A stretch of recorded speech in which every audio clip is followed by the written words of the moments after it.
Podemos orar?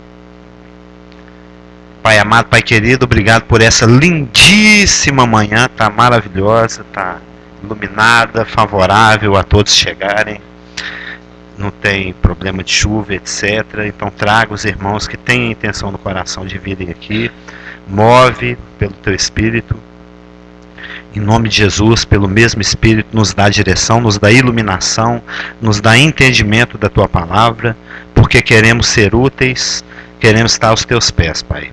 E a tua palavra diz que é para nós estarmos disponíveis, mais habilitados. E é a tua palavra que nos habilita. Por isso estamos com ela aberta, por isso queremos aprender, Pai. Nos ensina em nome de Jesus. Amém. Hoje, a nossa segunda conversa, nossa segunda escola dominical a respeito de Satanás. Um assunto muito importante na palavra. Nós vimos na semana passada que é para nós resistirmos a ele firmes na fé. E a fé é o corpo de doutrinas reveladas. É o corpo de ensinos que a palavra nos dá. E na semana passada estávamos olhando, vimos algumas introduções e iniciamos o estudo dos nomes, dos títulos e das representações de Satanás. Satanás, ele tem 5 nomes.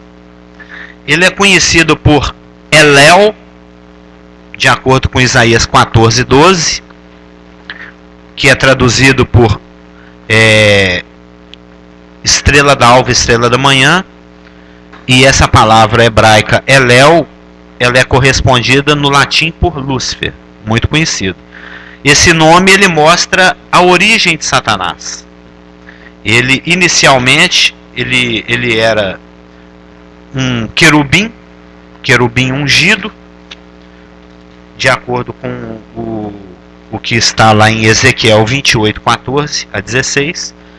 Esse era o seu título, querubim ungido, e ele tinha por nome Elel, ou Lúcifer. Conversava inclusive com Elaine. Esse nome se encontra em Isaías 14:12. Nós lemos na semana passada, e que diz o seguinte: como caíste do céu, ó Elel, como foste lançado por terra, tu que debilitava as nações. Como caíste do céu, ó Elel. Elel é traduzido aqui por estrela da manhã, filho da alva. E na sua raiz, lá na sua etimologia, na sua base, na sua origem, a palavra Elel vem da raiz Alal, que significa brilhar. Então o que significa Elel? Brilhante, aquele que shina, aquele que brilha, aquele que emite luz. Sim, Elaine. H-E-L-E-L. Isso transliterado, que lá é Yod.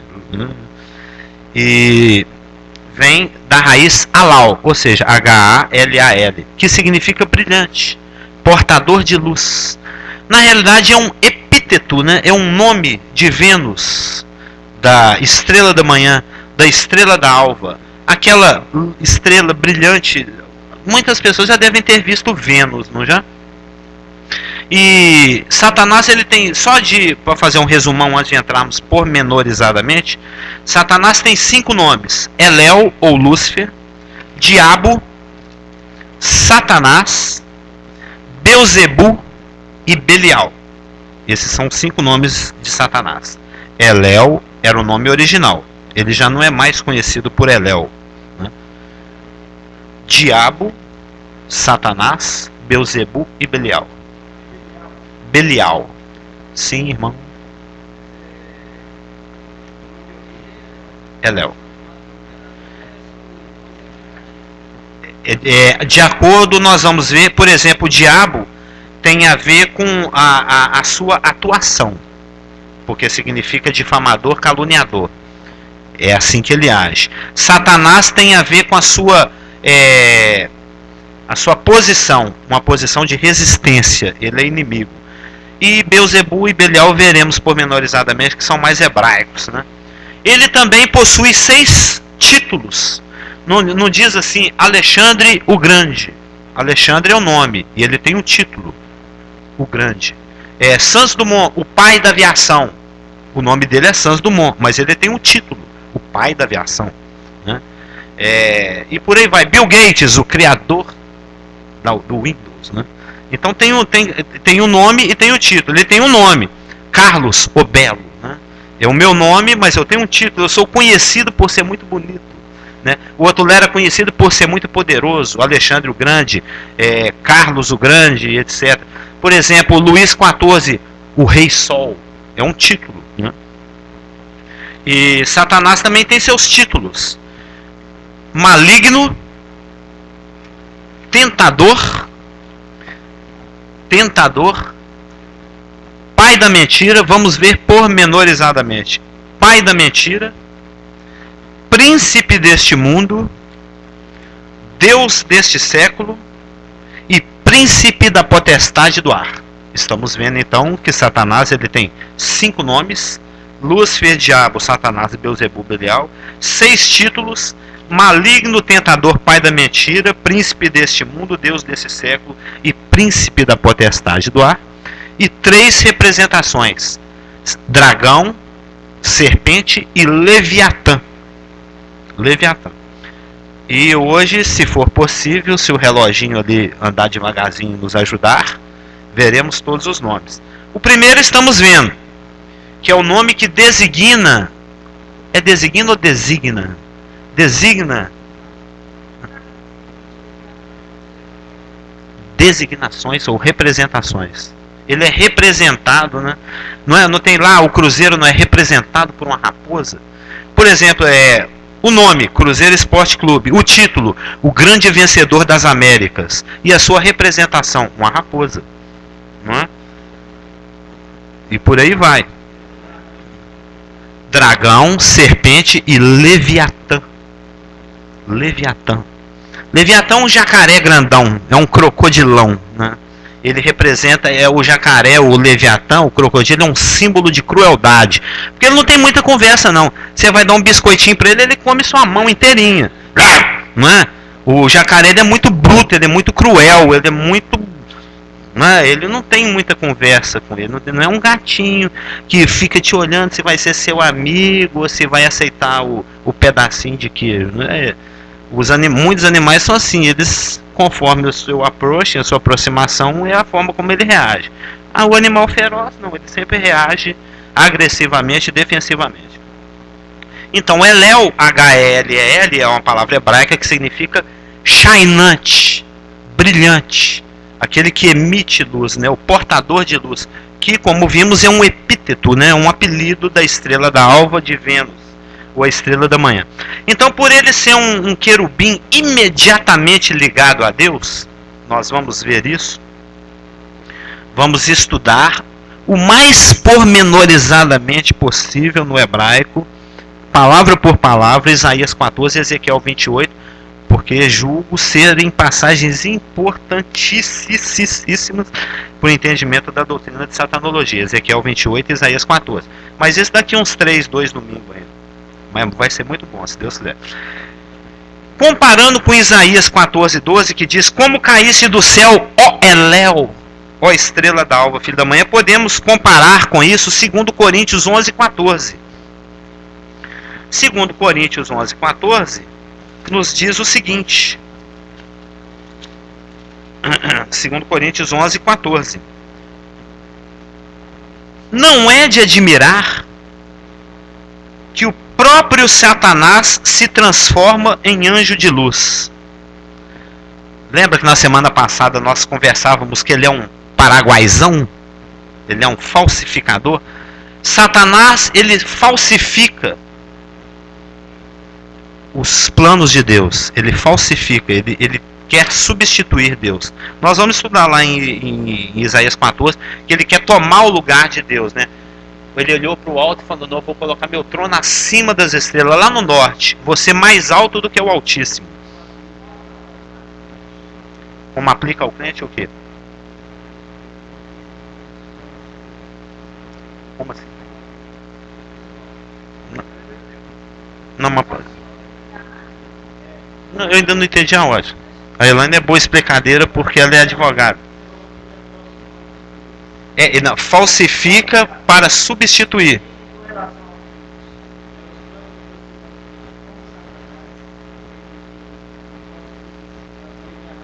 Ele tem um plano também. O pastor Marcos nos pregava isso, que quando você abre os olhos de manhã, Deus já tem um plano detalhado para aquele dia, para que você viva. Obras preparadas de antemão, com o objetivo de gerar a vida.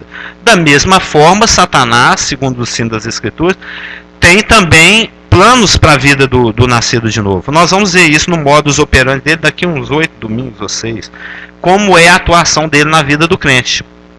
Mas ele também tem um plano preparado de antemão para que você ande nele. Pastor Marcos até falava o seguinte, que quando você acorda para o dia, né, você faz sua oração, fala, Senhor, eis-me aqui, você tem duas opções, viver em mistério ou viver em mistério.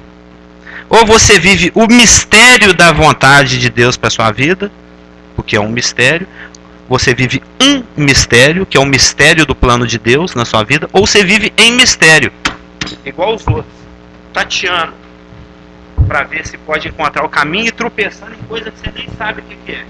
Aí você vai adotar uma postura de vida incrédula, de não nascido de novo. Então você tem duas opções, viver um mistério, a vontade do Senhor, ou em mistério, sem saber para onde está indo e tropeçando e mal sabendo em que é.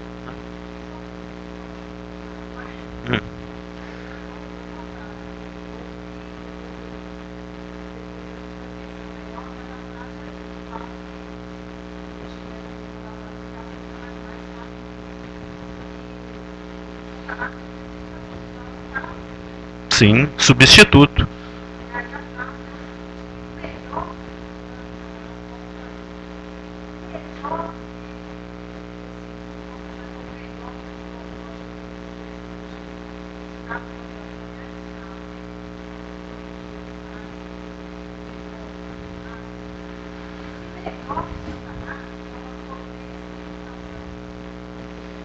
Sim, com certeza.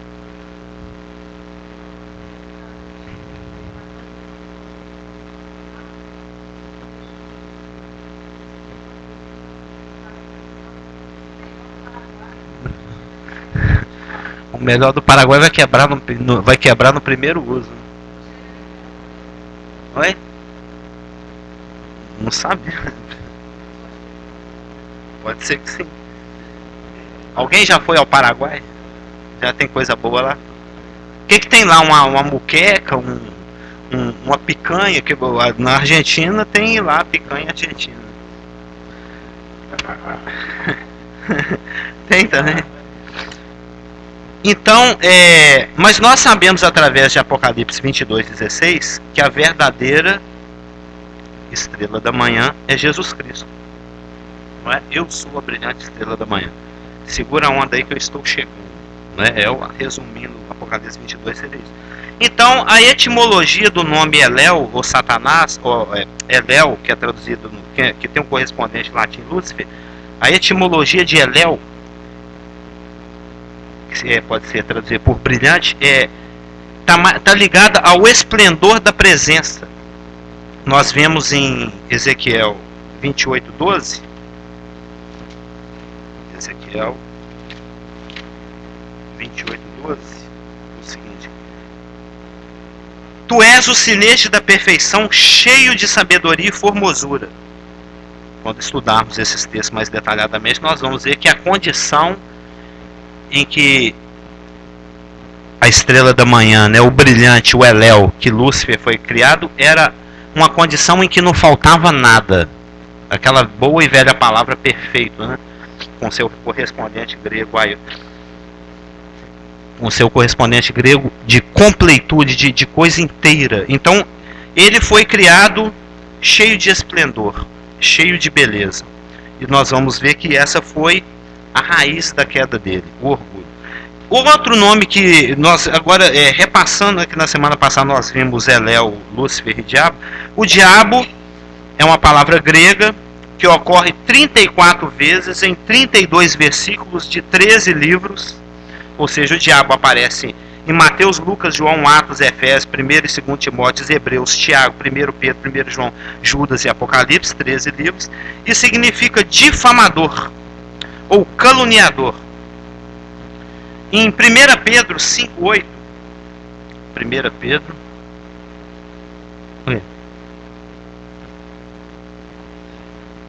é aquelas que nós estávamos conversando, né?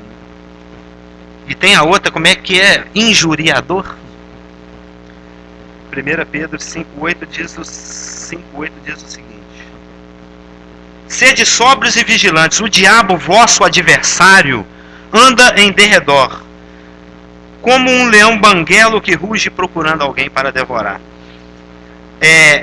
O diabo é chamado de adversário aqui. A palavra é antidicos, ou antídicos, eu não sei exatamente a pronúncia, mas é assim que se escreve, antidicos, com K. E se refere, viu, Elaine, a um adversário em ação judicial. Um adversário em ação judicial. É uma palavra jurídica muito usada em tribunais quando as acusações são feitas.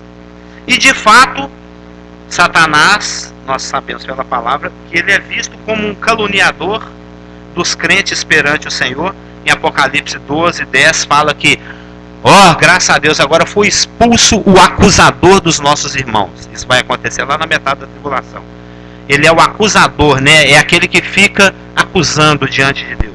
E vimos também semana passada que ele acusa Deus perante o homem e o homem perante Deus, como foi o caso de Jó. Está vendo Jó? Ele está te servindo, né? Porque ele é interesseiro. Então esse é o papel dele. É o de fazer resistência acusando. Uma ação judicial. Ele te difama. Ele te acusa continuamente. Um dos outros nomes de Satanás é Satanás. Que em hebraico é porque ele é mais conhecido por Satanás, o adversário de Deus. Mas ele tem 5 nomes. O Elel, o diabo, o Satanás, o Beuzebu e Belial. E um dos nomes de Satanás é Satanás, que significa em hebraico aquele que resiste, opositor, adversário, inimigo. E esse nome ele designa a pessoa de Satanás como o autoproposto rival de Deus. Ele é inimigo de Deus que ele quer, cujo objetivo é a criação de um reino rival que se opõe ao de Deus. Ele não vos chamou do império das trevas por reino do Filho do seu amor? Fala em Colossenses, se não me engano. Por isso que ele falsifica o plano de Deus. Exatamente, ele tem isso firmemente estabelecido no coração dele. E a palavra Satanás ocorre 54 vezes em 47 versículos de 15 livros. 3 livros do Velho Testamento e 12 do Novo. E mostra Satanás na sua condição daquele que resiste a Deus, daquele que se opõe a Deus, daquele que é adversário de Deus. Um dos outros nomes dessa pessoa, conhecida por diabo ou Satanás, também é Beuzebu. É uma palavra que ocorre 7 vezes em 3 livros. Ela aparece em Mateus 10, em Mateus 12, em Marcos 3 e em Lucas 11. Na verdade são passagens paralelas, né? Vamos ver, por exemplo, Mateus 10, 25. Mateus 10, 25. Lembrem-se que Jesus foi chamado de Beuzebu. Os líderes judeus chamaram Jesus de Beuzebu. Na realidade, esse foi o clímax da rejeição de Israel por Jesus. Quando se estuda o livro de Mateus, que é um livro maravilhosíssimo, onde é mostrada a apresentação de Jesus Cristo perante a nação de Israel como seu Messias, que o livro de Mateus é Jesus chegando e falando: bom dia para todos, eu sou o Messias. Eu vim para os que são meus. Vocês são meus. Vocês me querem? Quando ele se apresentou para Israel, Israel foi, através dos seus líderes, rejeitando progressivamente cada credencial que Cristo foi apresentando, cada credencial messiânico. Porque eles ainda foram exigentes. Ah, esse é o Messias, cadê a carteira de identidade? Aí ele foi lá, tirou a carteira de Messias dele, autenticado com foto, carimbo celestial e tudo. Não, essa não vale, agora eu quero o CPF messiânico. Aí Jesus foi lá, eu tenho o CPF. Agora eu quero o cartão cidadão messiânico. Ele foi apresentando todos os documentos. Agora eu quero o atestado de bons antecedentes do primo segundo da sua bisavó. Eu tenho aqui o atestado de bons antecedentes do primo segundo da minha bisavó. Ele apresentou todas as credenciais. E os líderes judeus perceberam que as credenciais dele eram irrefutáveis. O cego de nascença enxerga, o defunto levanta, e por aí foi. Chegou um ponto em que as credenciais de Cristo elas eram irrecusáveis, irrefutáveis. Aí eles apelaram. Ele está fazendo isso pelo poder de Belzebu, o maioral dos demônios. Aí foi o racha. Foi a hora em que Cristo mudou totalmente de postura. Ele que tinha vindo para buscar, senão as ovelhas desgarradas de Israel, ele se voltou para os outros, né, para nós. Deu início a esse processo. E Belzebu, Mateus 10, 25, diz o seguinte: basta ao discípulo ser como seu mestre, e ao servo como ao seu senhor. Se chamaram Belzebu ao dono da casa, quanto mais aos domésticos. Então Jesus Cristo deram esse título para ele. Você é Belzebu. Você está fazendo isso pelo poder de Satanás. Você não vem de Deus. Não tem condição de você ter vindo de Deus. Na sua cegueira, os líderes de Israel fizeram isso. E a palavra grega Belzebu vem do hebraico Baal-zebu, que significa, a palavra hebraica significa Senhor das moscas, Senhor das habitações, que por sua vez vem do siríaco, Senhor do esterco. Senhor do esterco. Então, quando eles adoravam Baal, eles estavam adorando o Deus da titica, para não falar outra coisa. Exatamente. Sabe aquele que fica ali no cantinho, já está meio ressecando, mas fica um monte de mosquinha voando? Esse era o Deus dos cananeus. Esse era o Deus dos cananeus. O padroeiro da titica. E era um título dado a um Deus filisteu. Na realidade, esse título, Baal-zebu, ele era originalmente, ele pertencia a Ecrom, um Deus filisteu. Isso está citado em 2 Reis 1, 3, 6, 16. Foi adotado também pelos cananeus. E esse título, Baal-zebu, ele foi trazido pelos judeus para a sua cultura como um título de Satanás. E os judeus alteraram intencionalmente as letras, os sons dessas palavras e criaram um hebraísmo intencionalmente para ofender o deus cananeu Baal. Então era um termo pejorativo. Eram termos que os judeus, né, eles criaram, era o hebraísmo, que designava um Deus que não é Deus. Tem o verdadeiro Deus, ouve, ó Israel, o Senhor nosso Deus é o único Senhor, é o único Deus, é o único Deus verdadeiro. O judeu tem essa convicção, o nosso Deus é o único Deus. É o único Deus que apareceu para milhões de testemunhas lá no Sinai, chacoalhando um monte, e relâmpago, aquela coisa toda que a gente lê em Êxodo. Êxodo 19 e seguintes. Então, o judeu, no seu desprezo, né, na sua certeza de que eles tinham um verdadeiro Deus, eles olharam para os outros deuses, e quando era um Deus que não valia nada, um Deus de titica, né, um Deus porcaria, eles falavam, é um Baal-zebu, é um Belzebu. Era um título, era um nome pejorativo. É um deusinho, um Deus que não vale nada, é um Deus porcaria, é um falso Deus. Eles faziam isso para ofender o cananeu. Porque na língua cananeia, Baal-zebub significava o Senhor exaltado. O Senhor que está acima de todos os senhores. E os judeus fizeram um trocadilho e falaram, esse é o Senhor aquele negocinho lá no chão. Né? É o Deus de nada. Então eles estavam insultando o Deus cananeu como um Deus fraco, um Deus pífio, um Deus que não existe, um Deus falso. E esse título, ele descreve Satanás como governante de uma horda de demônios envolvidos em escravizar os homens pela luxúria e pela idolatria. Nós sabemos que o culto dos cananeus ele era completamente envolto em questões sexuais, em luxúria, né? Tanto é que no Velho Testamento a gente vê que o adultério e a idolatria se sinonimizaram, se tornaram sinônimos. Daí nós percebemos a gravidade da acusação e da rejeição dos líderes judeus para com Jesus Cristo, quando ele chegou e apresentou as suas credenciais messiânicas. Porque quando eles falavam assim, você está fazendo isso aí por Belzebu, o maioral dos demônios, você é Belzebu. Ou seja, você não é Deus, você é um pífio, você é um fraco, você é o senhor da titica, você não serve para nada, você não vale nada. Nós não te queremos. É isso que os judeus estavam falando com Jesus. Você é falso, você não é Deus. Você está aí falando, eu e o Pai somos um e blá blá blá, mas nós não acreditamos. Você é um falso Deus, você é um falso mestre, você é um falso profeta. Queremos te apedrejar. E era isso que eles tentaram em várias ocasiões. Um outro nome que Satanás tem, além de Elel, o nome original, Lúcifer, Diabo, Satanás e Belzebu, é Belial. Belial ocorre 14 vezes em 13 versículos de 7 livros.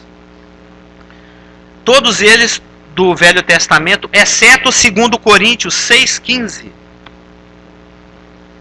2 Coríntios 6,15. É o único lugar do Novo Testamento onde a palavra Belial ocorre, né? E diz o seguinte, 2 Coríntios 6,15. Falando lá do não existe namoro missionário, como diz a Elaine, 6,15. Que harmonia existe entre Cristo e o maligno? Maligno é um dos títulos de Satanás. Entre Cristo e o maligno? Ou que união do crente com o incrédulo? Aqui está traduzido maligno, mas seria entre Cristo e Belial. Quando você vai lá no grego, lá no koinesim. Oi? Pois é. A tradução deveria ser Belial em todos. E esse nome, ele mostra Satanás no seu aspecto de insignificância, de inutilidade. Por quê? Esse nome ele deriva do hebraico e significa desobediente, rebelde, profano, desprezível e inútil. E que tem como característica mentir. Mentir. Então, é um nome que apresenta Satanás como um resumo, né, como uma epítome, como uma síntese, né, de tudo que é desprezível, de tudo que é inútil, de tudo que é esperança, de tudo que está condenado à ruína. E tudo que dele deriva também está condenado à ruína. Ou seja, a idolatria que dele é derivada, tá, de acordo com Apocalipse 17, 18, está destinada à ruína, está destinada à destruição. E é engraçado que, por exemplo, lá no Velho Testamento, quando alguém não prestava, ele falava, é filho de Belial. Quando alguém queria fazer alguma coisa ruim, ia lá na esquina e chamava quem? Os filhos de Belial. Normalmente eram os vagabundos, os que não tinham nada para fazer, né? Os que ficavam lá, como se diz, né? Mente vazia, oficina de Satanás. Engraçado, é uma coisa interessante. Sempre quando Deus chama alguém, esse alguém está trabalhando. Foi lá chamar o Gideão, ele está lá capinando a roça dele. Vai lá chamar o Amós, ele está lá puxando os boi dele. Vai lá chamar o Pedro, o Tiago, o André, estão lá pescando. O cara está lá na luta dele, na lida diária, ele está trabalhando. E sempre que Satanás chama alguém, ele está vagabundando. Observa você. Não, tem as passagens aí, ó. Tem as passagens, por exemplo, aqui, ó. 2 Crônicas 13, 7. 1 Reis 21, 10 e 13. 1 Samuel 16, 7. 1 Samuel 21 e 5. 1 Samuel 23, 6. Pode procurar lá. toda vez que alguém era convocado para um serviço satânico, é alguém que estava vagabundando. Era alguém que não estava fazendo nada. É alguém que estava à toa na esquina. Não, nós estamos indo ali apedrejar um justo e levantar falso testemunho. Quer vir com a gente? Aquele bando de vagabundo fumando maconha na esquina, levantava e ia com ele. Não é? E por aí vai. Então, esse é um título de Satanás. Então, por isso que Paulo, lá em Coríntios, é muito apropriado. Ele fala que comunhão que existe entre o crente e o Belial. Porque são duas pessoas que estão sob senhorios diferentes. Que estão vivendo vidas em estilos diferentes. Um está servindo um propósito que é detalhadamente elaborado, que é um plano de obras preparadas de antemão para que você ande nelas, e o outro quer que você mais fique à toa, vagabundando, sem fazer nada, e que quando ele precisar de você, ele vem e chama para prestar serviço. Vamos dizer assim que o incrédulo é um freelancer do capeta, né? O incrédulo, o perdido, é um freelancer de Satanás. Ele está ali à disposição, a hora que ele quiser ele chama e usa. Nós vamos ver isso com relação aos seus títulos, porque ele é o Deus desse século e o príncipe deste mundo. Sim. Não é? Sabe que eu não... Porque a capeta não é bíblica, né? Eu penso que deve ser daquela capa, né? Que a gente costuma até usar na mímica. Sabes a origem da palavra capeta? Deve ser o Zé do Caixão que inventou. Eu vou olhar por curiosidade, porque não está dentro do escopo, né? É uma coisa mais, né, do povo. É mais popular. Não, a minha mãe não gostava de falar capeta, ela falava coisa ruim. Porque tem certas palavras, a minha mãe não usa certas palavras, capeta, desgraça, ela... Não pode. Não pode, né? Não é o crente, se bem que na época não era evangelho. Mas ela como é que é? E quando era falar desgraça, ela falava danada. E quando era o inimigo, ela falava coisa ruim. O tinhoso, né? Se explicar para a amarela. Pois é. Os títulos de Satanás. Ele é chamado de O Maligno, que é um título que dá descrição do seu caráter, do seu trabalho. Qual que é como que se pode descrever o caráter e o trabalho de Satanás, diabo? Perverso, cruel, tirânico, controlador e sempre disposto a fazer o mal. Então, o título maligno é um título que descreve Satanás como alguém perverso, cruel, tirânico, controlador e sempre disposto a fazer o mal. Sempre. Essa palavra ela pode ser vista, esse título, né, pode ser visto em Mateus 5:37, em Mateus 13, 18 e 38, em João 17:15, em Efésios 6:16, em segundo, os irmãos precisam ficar assim muito preocupados, que depois eu vou fazer um PDFzinho e vou distribuir para os irmãos. Porque é muito versículo. Na realidade, eu tenho aqui dezenas e dezenas de versículos que eu normalmente nem cito, né? Mas, por exemplo, tem todas as referências de Satanás, tem todas as referências do diabo. Isso vai ser passado para os irmãos. Tirânico, controlador e sempre disposto a fazer o mal. Também está em 2 Tessalonicenses 3:3, maligno. 1 João 2:13 e 14. 1 João 3:12 e 1 João 5:18 e 19. Vamos ver um, por exemplo. Efésios 6:16. Onde nós vemos que Satanás recebe o título de maligno. Título esse que descreve a sua perversidade, a sua crueldade, a sua tirania, a sua disposição em fazer o mal. Efésios 6:16 diz o seguinte: onde descreve, né, o nosso uniforme, embraçando sempre o escudo da fé, essa fé aqui, ó, a fé doutrina, com o qual podereis apagar todos os dardos inflamados do maligno. Lembra que na semana passada nós vimos em Pedro para resistirmos firmes na fé? Ou seja, quanto mais conhecimento prático da palavra, menos chance do leão banguelo te morder. Quanto mais você manuseia o escudo da fé doutrina, aí ele lança o dardo. Perdeu a salvação, irmão. Aí você levanta o escudo da fé e fala: de modo nenhum te deixarei, nunca jamais te abandonarei.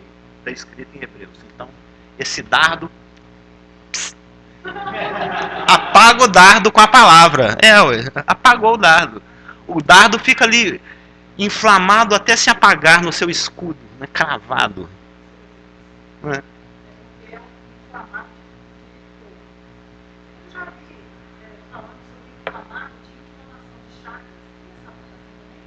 Sabe que eu nunca pensei nesse assunto? Mas eu vou verificar. Você está querendo saber se queima ou se mela, né? Se é fogo ou se é pus. Tá, eu nunca pensei nesse aspecto. A gente entende imediatamente porque a gente lembra daqueles filmes, né? Que um monte de gente mandando aquelas flechas pegando fogo. Normalmente vem aquele monte de uma vez, aquela chuva, né? Já viu, assistiu 300?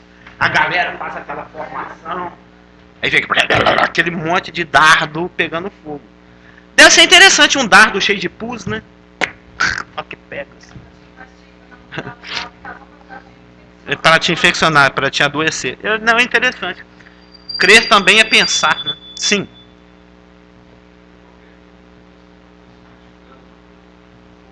É fama, né?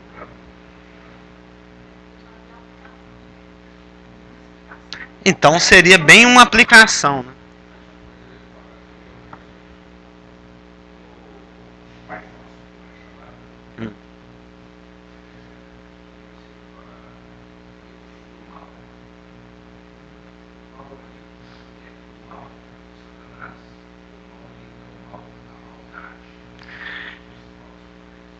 Pelo que eu até tá mais na frente aqui, percebi pela palavra, é que é o mal reinante, o mal deste século, o mal que predomina no Aion, porque o irmão tem uma opinião diferente.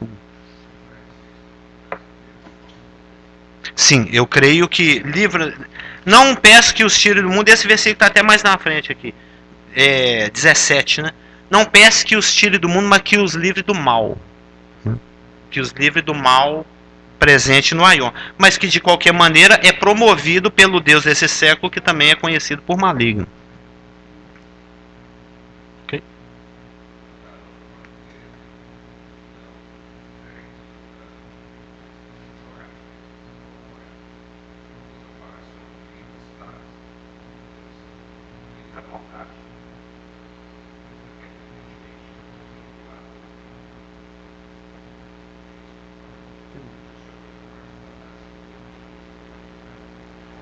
Mineiro que somos, é bom pedir os dois. Né?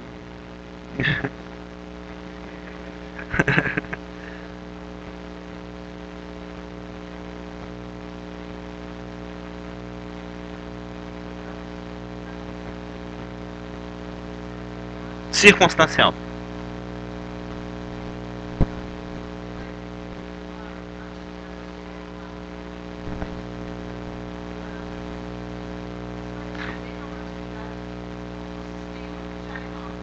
Sim.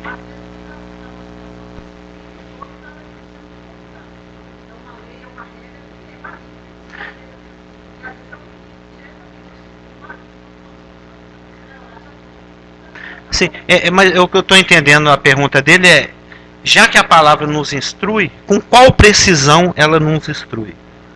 Que é para orar especificamente com relação a uma pessoa ou a uma situação? Essa que é a pergunta dele. Naquele contexto,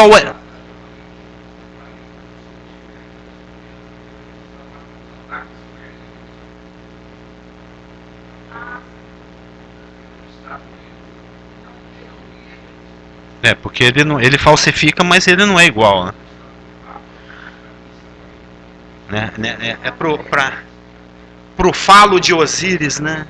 Lá adiante, na praça, benzendo o falo de Osíris. Verificarei com maior precisão, porque agora eu fiquei curioso. Quando oro especificamente, como diz o Carlos Augusto. Né? Sim.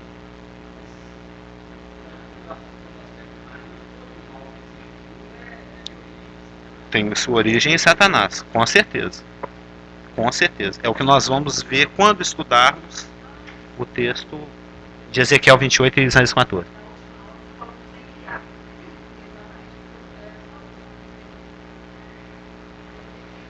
Com certeza.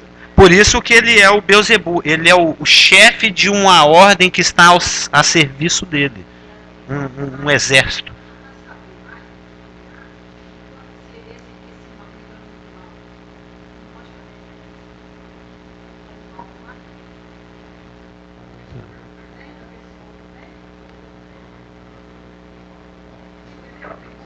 Sim, domingo que vem começaremos especificamente com esse versículo do Pai Nosso. Ele pergunta para os anões.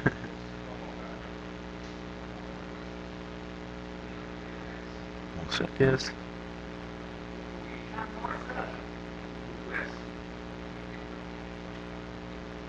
Que são instrumentos que Satanás usa. A nossa natureza. O próprio Satanás e suas hordas, né? Hordas.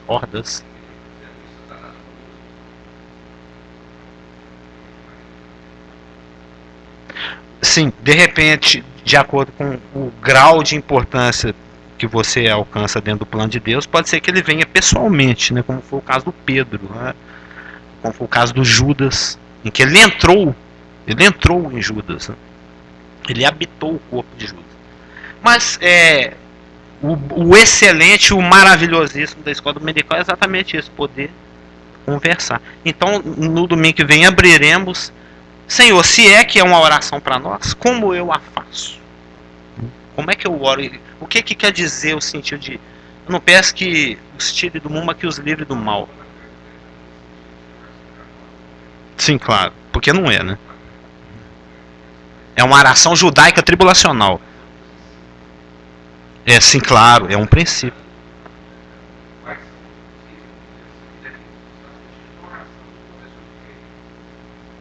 Mesmo porque Cristo também fez... Cristo também, em João 17, fez uma oração nesse sentido. Ele repetiu o Pai Nosso nesse aspecto. Que ele, quando ele está intercedendo por nós em João 17, ele fala isso para o Pai: eu não quero que tire do mundo, é que livra do mal. Do mesmo jeito que o crente tribulacional vai orar: Senhor, me livra do mal.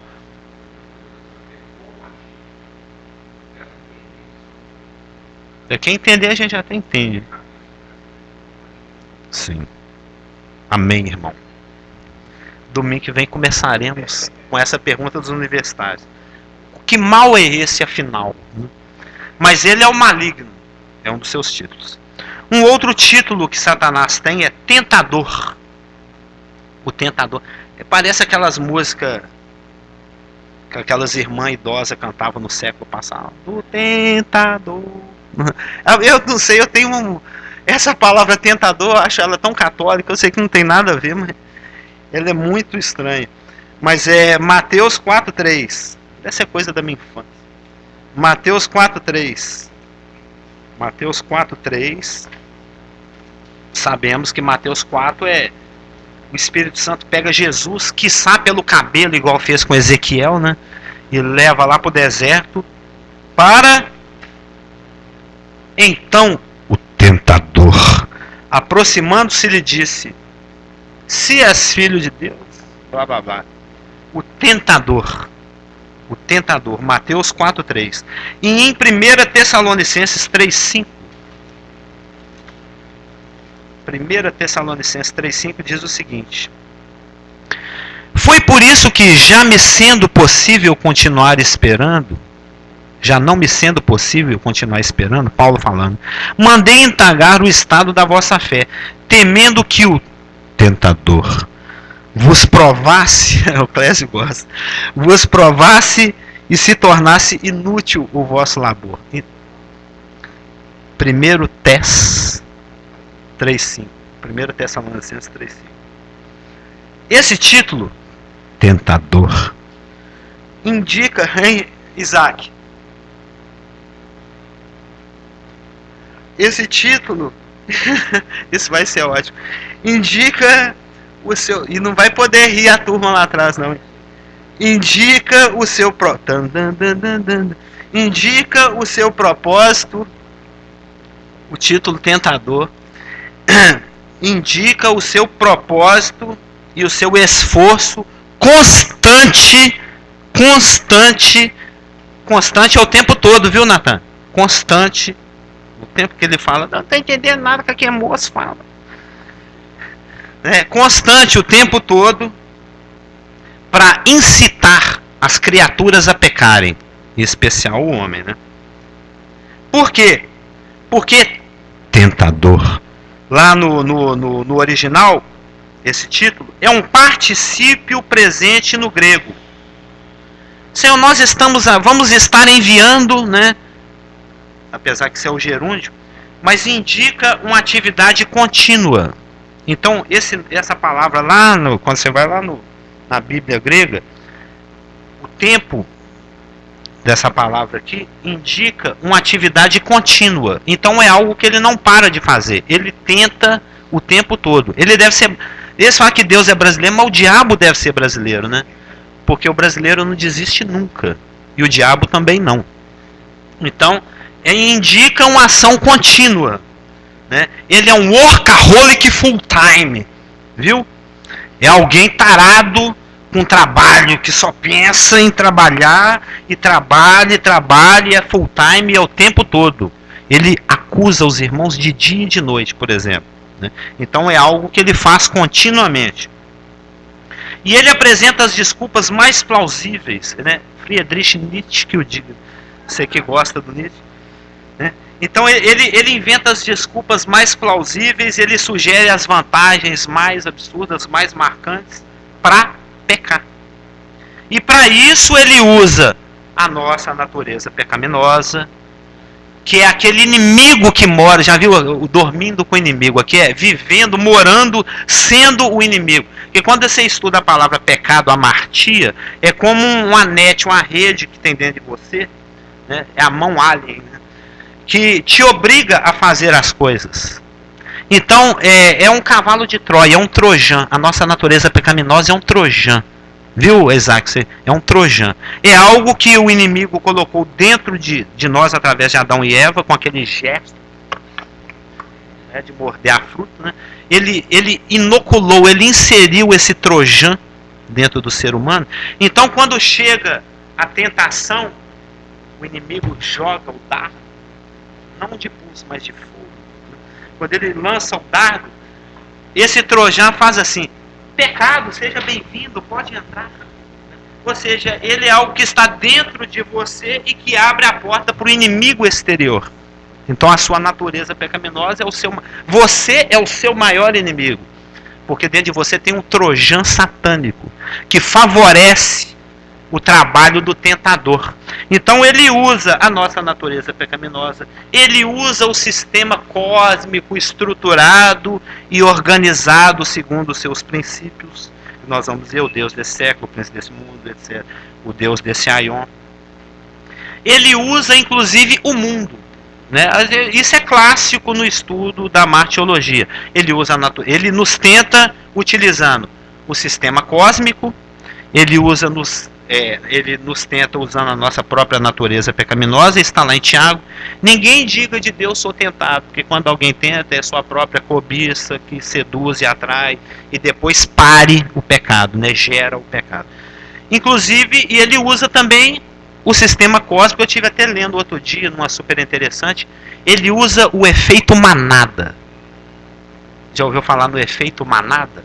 O efeito manada é o seguinte: se um aluno dentro do colégio, na hora do intervalo, jogar uma pedra no vidro do carro da diretora, ele sofre consequências. Mas se todo mundo estiver jogando pedra e apedrejando a escola, não acontece nada com ninguém, porque é um efeito manada. Ou seja, quando está todo mundo fazendo, é mais fácil que eu faça também.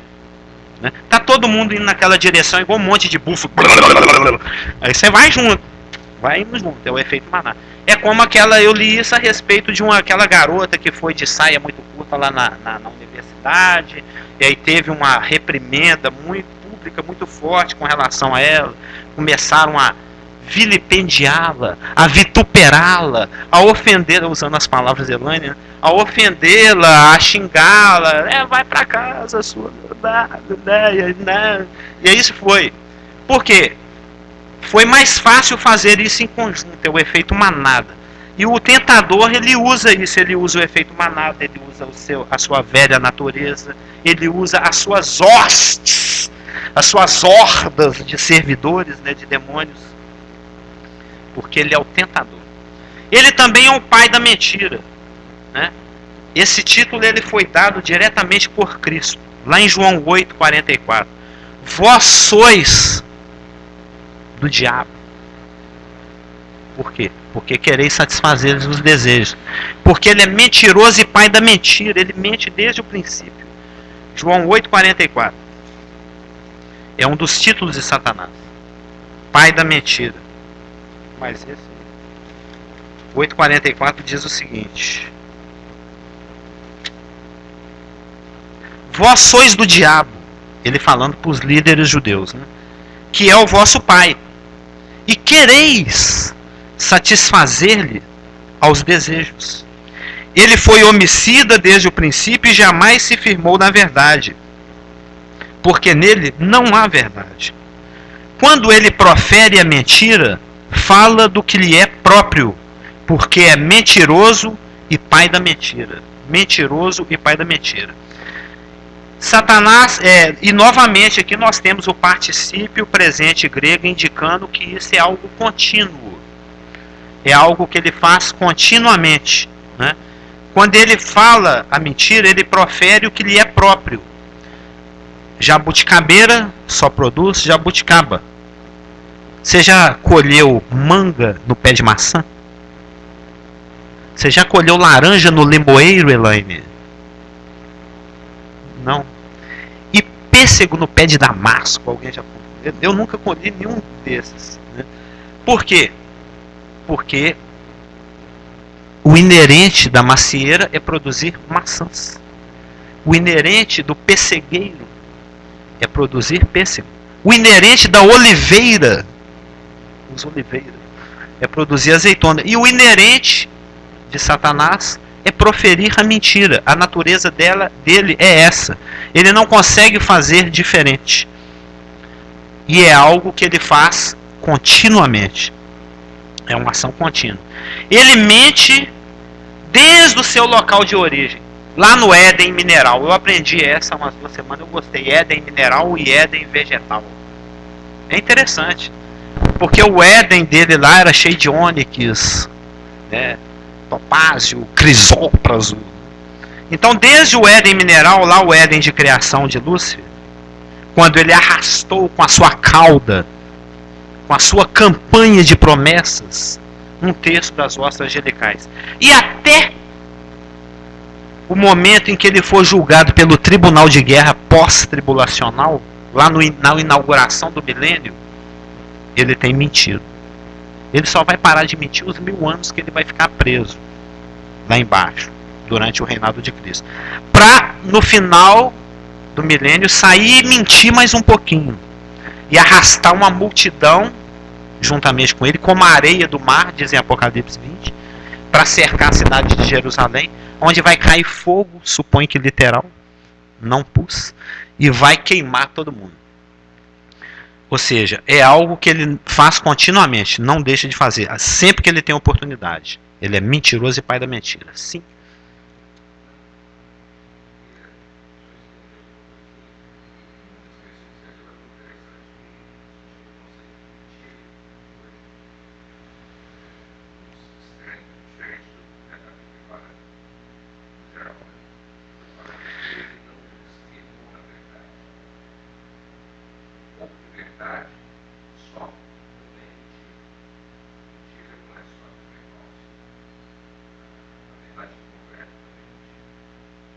É a verossimilhança, né?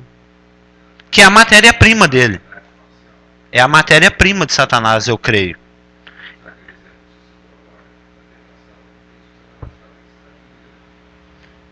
Ele cita meia Bíblia, né?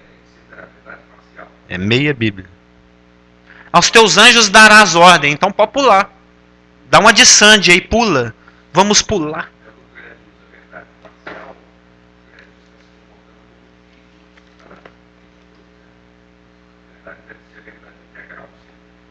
Sempre.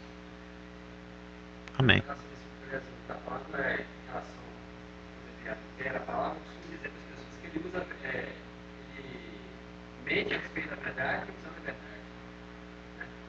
Ele adultera e oblitera. Com certeza.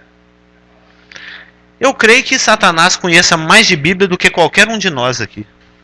Ele inclusive a viu sendo escrita, né? Quando Moisés estava lá com a caneta Bic em cima do papiro, ele estava lá assistindo, copiando tudo que ele estava fazendo. Assim como Paulo e todos os outros. Então ele é um profundo conhecedor da palavra, porque senão como é que ele vai treinar os seus falsos mestres, né? Através dos demônios. Inclusive, quando você... Eu era recém-convertido, eu tinha 1 mês de convertido, eu fiquei abismado de o quão bíblico que são os textos psicografados por Chico Xavier, por exemplo.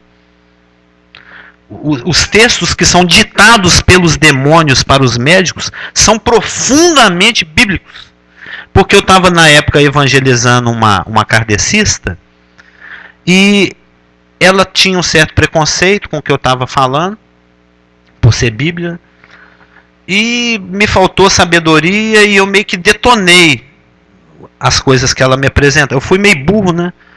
Eu deveria ter ouvido-a para depois ela me ouvir. E eu queria apresentar o que eu tinha para falar, falando o que você tem escrito aí é porcaria, lixo, não quer nem saber.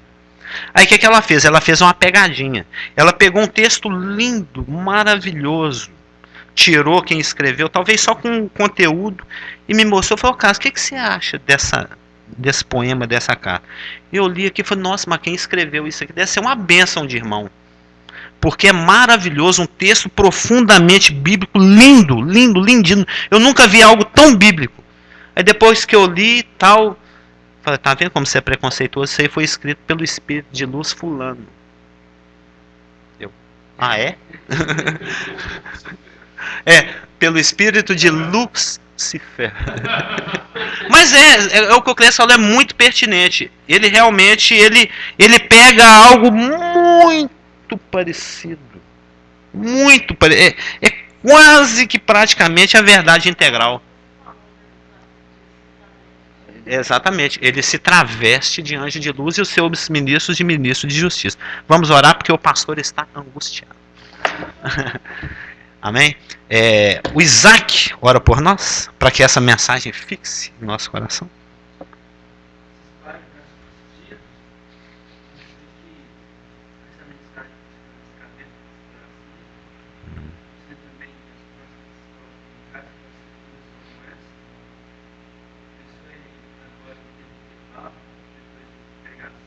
Amém.